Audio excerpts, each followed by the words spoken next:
Greetings everybody, it's Jade once again, finally, after about 2 weeks, coming at you. How's everybody doing? I hope great. I'm doing pretty good. I want to wish everyone a happy belated 420, Easter, also happy Passover, and the sun is now in Taurus, astrologically speaking, so there's a lot of stuff going on there. So anybody that's celebrating, was celebrating, I hope it was great, and I hope you had a wonderful, wonderful holiday, or are having a wonderful holiday. As far as local sports stuff goes, and when I say local, I mean Minneapolis, St. Paul, and Minnesota. So what's been going on here since I last checked in? Well, that men's NCAA tournament has come and gone. Congratulations to Virginia. They beat Texas Tech in the championship game.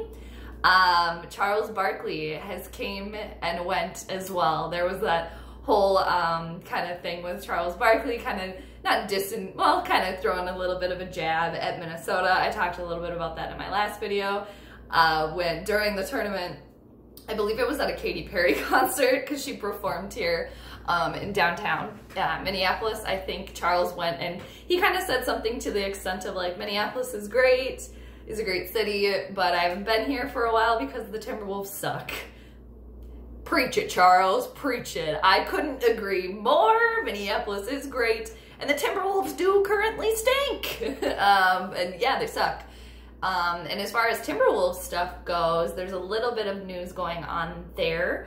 Chauncey Billups, former Timberwolf, years 2000 to 2002, shooting guard, point guard for the Wolves during what I like to call like the Timberwolves golden years. Like back then, man, they were like my favorite Minnesota team. I was all about the Wolves. I think I've talked about it a little bit before, but I think it would be very cool to get Chauncey Billups up in here. Obviously an elite NBA mind, and that Timberwolves clearly need some assistance. So if that worked out, I think that'd be great from my perspective, but what do I know?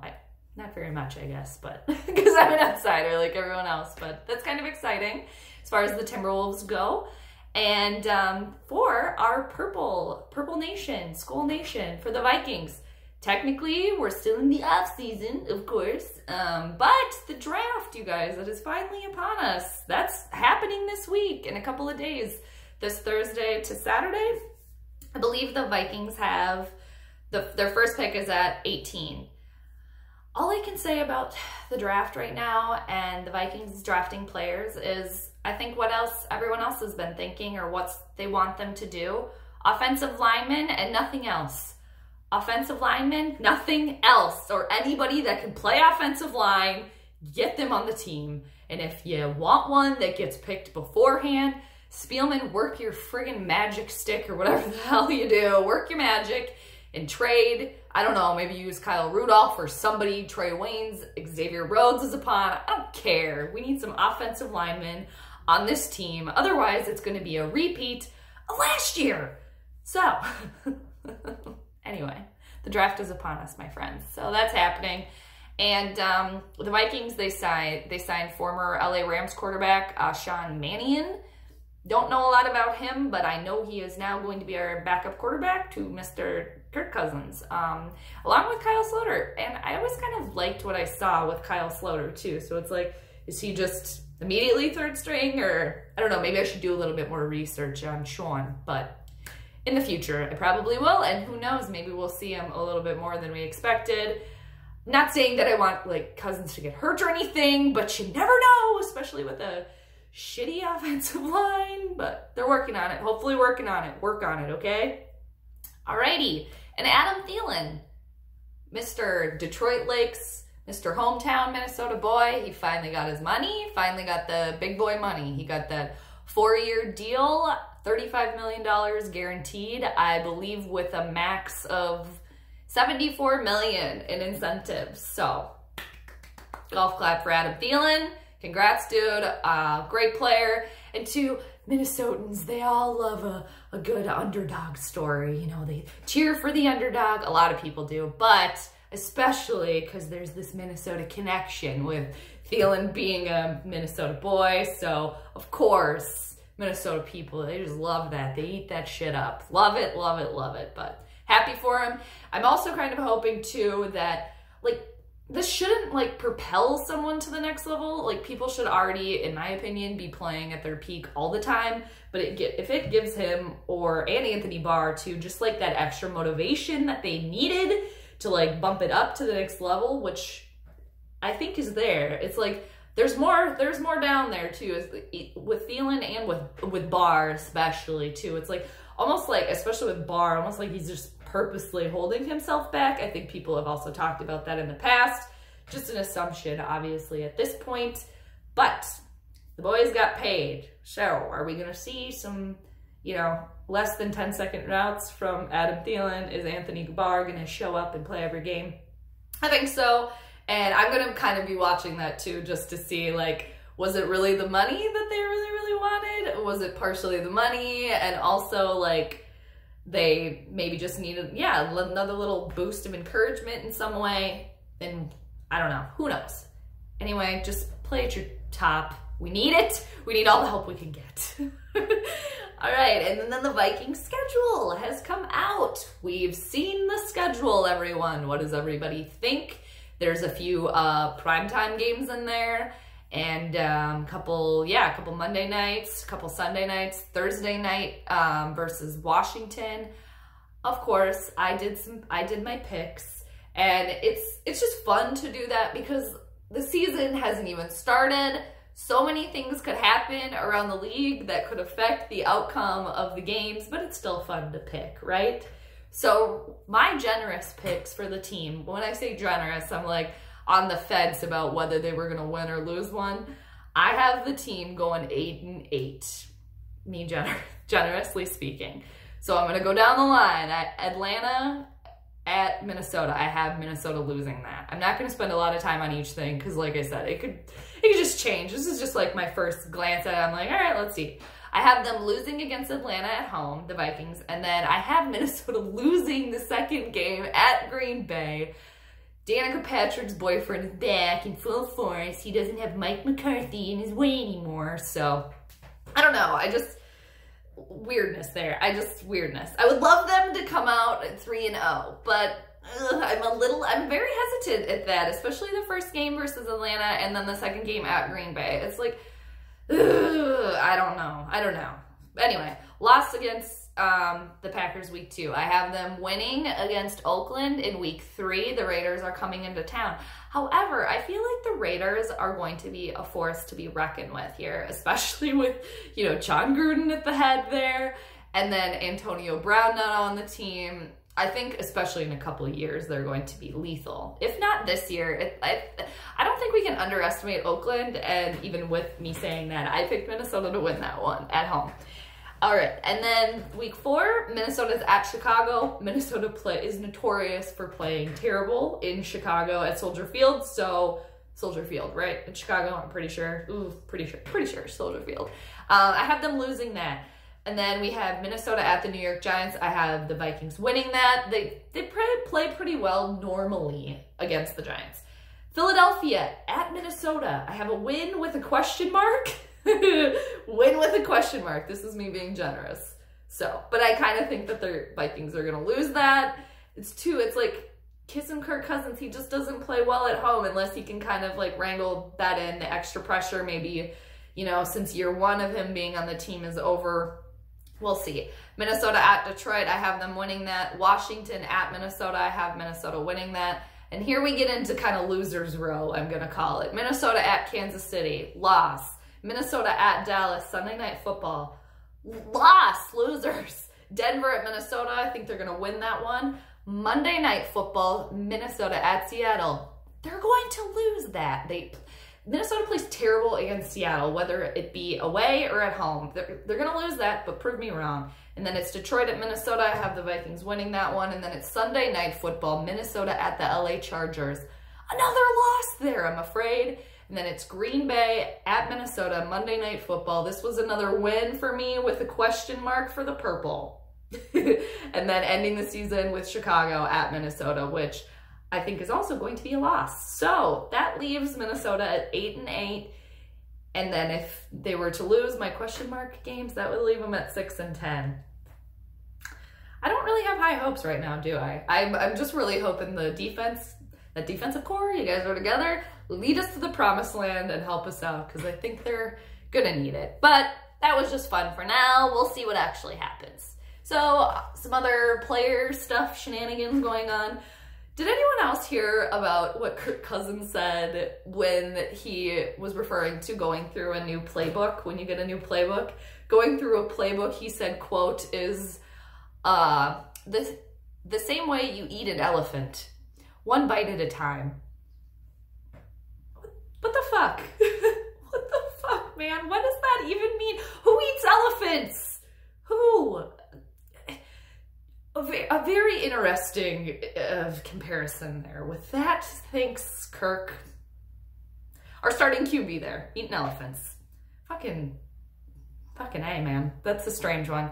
Kyle Rudolph was wearing a shirt I saw that said, lots of game left. Is that a message to the Vikings? Is that a message to other teams? I'm Switzerland on Kyle Rudolph if he stays or if he goes. Like, if you go, nice having you, dude. If you stay, just catch some balls that are thrown at you. Yeah. Harrison Smith, Anthony Barr. Harrison Smith kind of came out and, you know, said how basically, you know, how close they are and what a, you know, a big decision it still, you know, was for Anthony Barr, and how he took his whole teammates into consideration, and they're very, very close, and that was kind of cool to, you know, hear about that. I guess closer than we all thought or assumed. I don't know.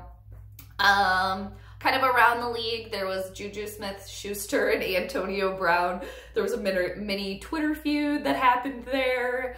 One of them, keep emotions off the internet. The other one, keep emotions off the internet. So I kind of got sucked into that a little bit. Former teammates, no longer, because now Brown's on the Raiders. So, and speaking of the Raiders too, Raiders and John Gruden, they apparently cleared out their scouting room because they didn't trust anyone, or like they don't know who to trust when it comes to scouting or, you know, getting players or whatever. So kind of interesting there. It's like trust no one, actually. Trust no one. So,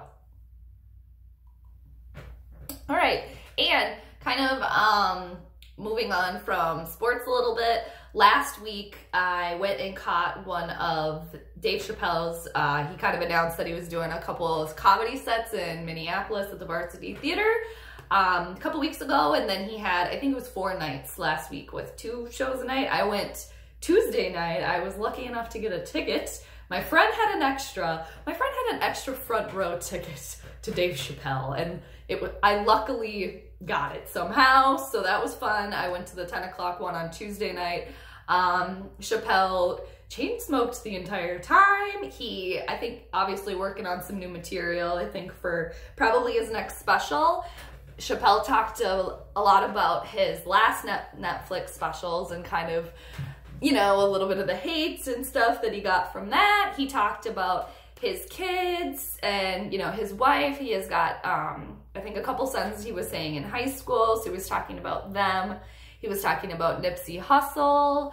He was talking about, what else was he talking about? Oh yeah, he was talking about Jussie Smollett and that whole thing, but he kept calling Jussie Smollett Juicy. So that was pretty funny. And a little thing that happened to me during the show was unfortunately, when Chappelle was out doing comedy, I think he was probably out for about like 5 minutes. And then all of a sudden, I had to go to the bathroom so bad. And being in the front row, the only way to the bathroom was, you know, right down the center of the 2 aisles. Long story short, I was waiting for him to throw a punchline because he would kind of like walk around the stage and like slap his microphone on his leg too, like when he threw a punchline to his jokes. Anyway, and I was like, there's no way I can sit through another hour of this without pissing myself or, you know, almost pissing myself. So I was like, I had to get up. So I waited. I tried to sneak off when he had his back turned. I'm almost down like 2 or 3 rows, you know, from the middle center stage, and I hear, "Excuse me, miss," on the microphone. So anyway, me and Dave Chappelle talked for a minute. He asked me my name, asked me what I was drinking, and then, you know, very, very nice to me, and ordered me a drink or whatever, and kind of like said some stuff, and then he threw a joke in, and then everybody laughed and I ran away to go to the bathroom. Anyway, so, and then when I went back, I waited again until he threw a joke and had his back turned, because I've done stand-up. I haven't done stand-up in like over a month, but done it many, many times. So it's like, I know how it works. I'm nowhere near his caliber, of course, but it's like, I know how it works. I know that you can see people moving around. So anyway, wait for his back to be turned, and I like try to book it back to my seat, and I get very close, but he catches me. Oh, hi, Jade. Hi, Dave. Still waiting on those drinks. Yeah. And then I just like sit in my seat and I'm quiet the rest of the time. But so that was really fun. Fun little thing that happened last week. And yeah, so I'm gonna be anxious to see what Chappelle sticks with like his new specials and his, you know, new stuff when it officially comes out. It'll be interesting to hear about hear what he decided to kind of keep in there. So that was fun. All right. So you guys, Game of Thrones is finally back. I know I'm a couple weeks late here because we've already seen episodes 1 and 2 of the final season. Anyone that does not like spoilers, please go away now. Please go away. Don't watch any more, because I'm going to be talking all about everything. I read a lot of like theories and stuff like that, and so please go away right now if you don't want to hear any more of that, because I'm going to be talking about Game of Thrones now. So, but if you don't mind that, hey, stick around.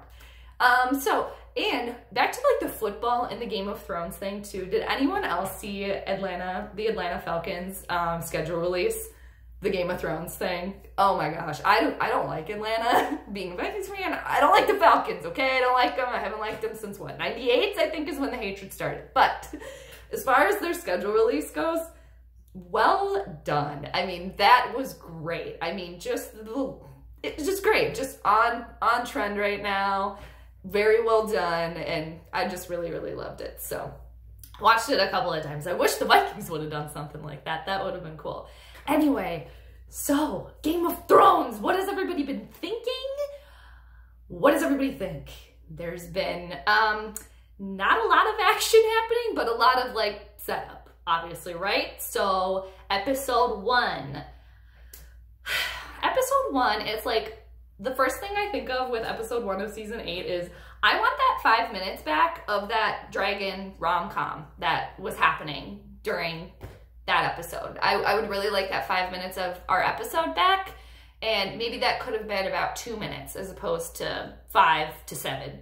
I just felt like it kind of got like cheesy there. Again, I get why the show's doing it. I think especially because they have to kind of show us that someone else other than Daenerys can control and ride the dragons, especially that being Jon, with him being half Targaryen. So I get why they did it, but I'm just like, and then a couple other points in the episode too. I feel like, I get they were trying to be cheeky and funny. It was just like, I felt like they were a little bit too cheesy in certain moments. And especially, I thought personally, the last episode of season 7, when Jon and Dany got together, that was the first time during the whole series of the show where I was like, how expected?